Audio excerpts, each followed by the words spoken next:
Okay, I've got the weapons of choice. They're on the bench, my draw knife and my rasp. I'm probably going to rough it up first. I'm not even going to debark it right away. I'm just going to kind of rough up the surface a little bit and try to remove this material we see here. This is going to be very, very interesting. Some would think, well, why wouldn't you just put it on the bandsaw and cut it out? You could do that, I suppose. Then it wouldn't be as fun. And I'm not in a really big hurry on this one. I know that I don't have a timeline yet. And the idea behind this bow stave is to see what, to kind of create an opportunity to have a more interesting journey, right? So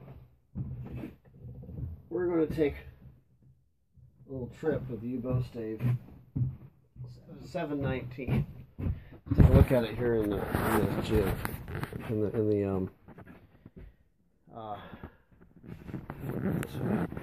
you can see how it looks like a rocking chair, kind of thing.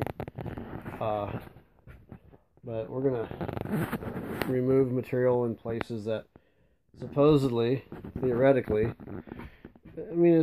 I've worked staves similar to this. This is kind of in the extreme. And I've taken twists out of staves, and someone could think, well, why don't you just steam it? Well, this is lateral, so I don't know, pulling to the side, it's not going with the grain. So I'm going to have to remove material to make it work at all. And we'll see how close we can get to it even becoming anything on this. I'm going to start knifing a little bit on bringing some of this down so I can get sort of a straight line. My goal is to make as straight of a line as you could possibly make to have a reference point. I know it has the illusion of looking impossible. Maybe it's so. We'll see. But I'm going to break this down and see how we do it. Kind of get this edge a little eased up.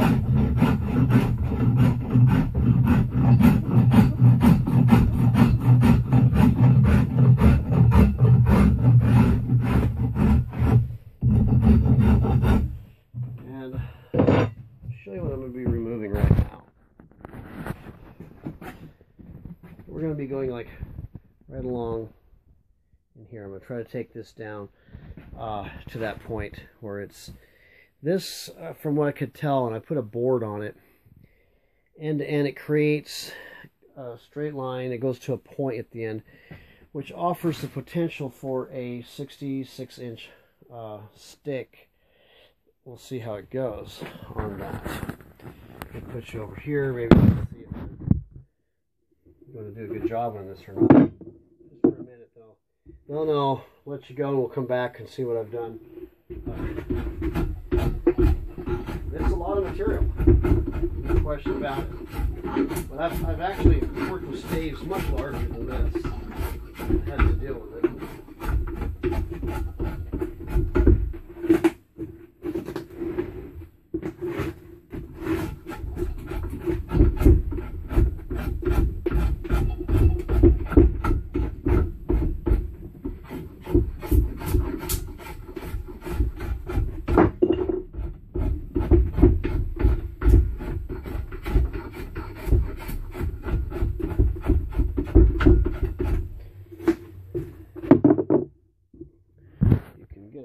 Appreciation at the end of the stave there. That's how much I've got to, I've already removed some of it. Just like that all the way down. Hopefully can create a reference line all the way down this guy right here, where it goes to a point. I've got it nipped off there. That's about where 66 or so inches is right there. That's what we want to try to do. One interesting thing about working with the stave in this status, being so thick and everything, is we can kind of see conditions as we go down in the wood.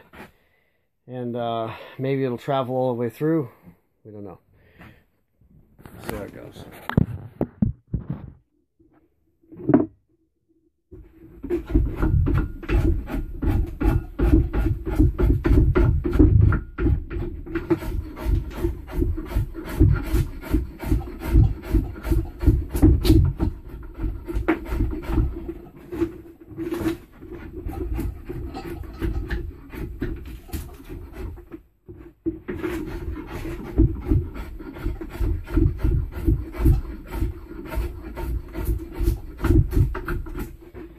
hardest part is going to be working around this knot. What I might do is I'm going to scoop around it, around this knot.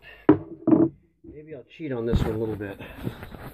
Is I'm going to scoop around here, get it, bring it up to here, and make this stand up kind of proud. Maybe just nip it off in the bandsaw, that part of it there, save some time. And yeah, just scoop up to, as you've seen me before, create a lift up in there, kind of a crown, and it should let me knock it out of there pretty quick. And don't worry, I won't burden you guys with hours of watching just this part of it. Pretty much speaks for itself what I gotta do.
You can see where I've dug into this a bit. I'm continuing to follow this path. I'm going to get these two elevated, nip them off on the bandsaw, and then clean up this end down here. There's a bit of work to do on it, but next time you see it, we should have it. The idea is to have this stave at least having one clean straight side. So we'll be back in a little bit.